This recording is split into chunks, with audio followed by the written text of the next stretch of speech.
You won't believe the drama that unfolded when my sister decided to plan her dream wedding, turning it into a nightmare for our entire family. This story comes from the subreddit r/amidasshole, where I sought judgment on a situation that left me questioning my own actions. My sister, let's call her Bridezilla, had always envisioned a lavish destination wedding, a fairy tale event she'd been planning since childhood. Her vision quickly solidified into an extravagant affair in a remote, exclusive resort, far from home, and incredibly expensive. While beautiful, this choice made it financially and logistically impossible for many family members to attend, especially those with limited incomes or mobility. The sheer cost of flights, accommodation, and time off work was a significant burden for most of our relatives. Crucially, our beloved grandmother, who relies on a wheelchair and has delicate health, simply couldn't endure the long, arduous journey. I felt a growing unease, knowing that such an important family event would exclude the very people who cherished Bridezilla the most. I tried to gently approach my sister, explaining the practical difficulties and the heartbreak of Grandma missing out. But Bridezilla quickly dismissed my concerns, insisting everyone who truly loved her would find a way to be there, regardless of the inconvenience.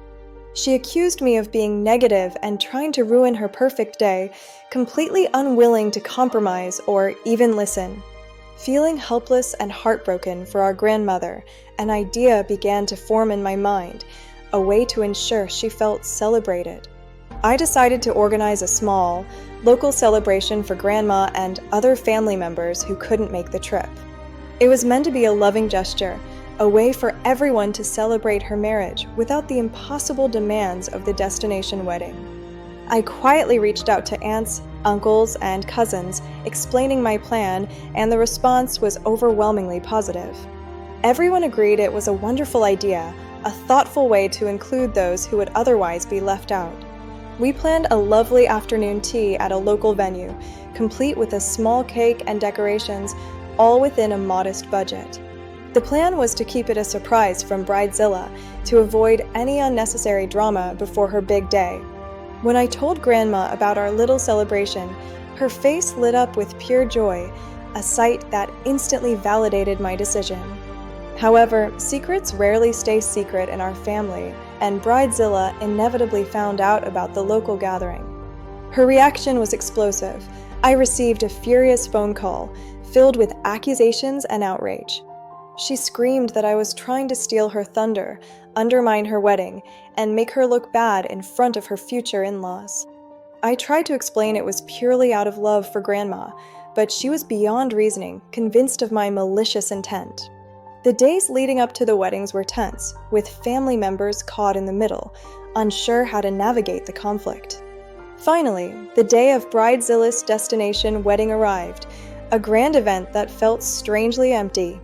Many chairs remained vacant, a stark reminder of the family members who couldn't make the journey. Even her husband's family seemed uncomfortable, whispering about the exorbitant costs and the pressure to attend. Bridezilla, despite her perfect setting, looked visibly disappointed, the joy of her dream wedding overshadowed by the reality. Meanwhile, our local celebration was a resounding success, filled with laughter, joy, and heartfelt toasts to the happy couple. Grandma was absolutely beaming, surrounded by loved ones, feeling included and cherished, her happiness infectious.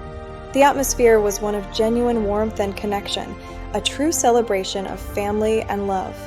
Weeks passed after both events, and the tension between my sister and me lingered, a silent rift in our relationship.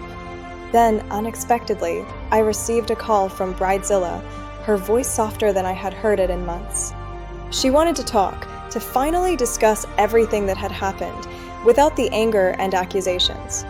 I reiterated that my actions stemmed from love for our family, especially Grandma, not from any desire to overshadow her.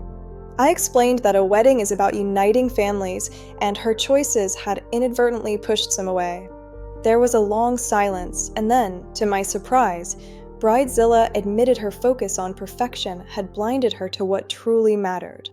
She apologized, genuinely, for her behavior and for making me feel like an antagonist when I was only trying to help. Our relationship is still healing, but this experience taught us both valuable lessons about priorities and empathy. What would you have done in this situation? Would you have confronted your sister or quietly organized the alternative celebration? Let me know your thoughts and advice in the comments below. Your perspective is always appreciated.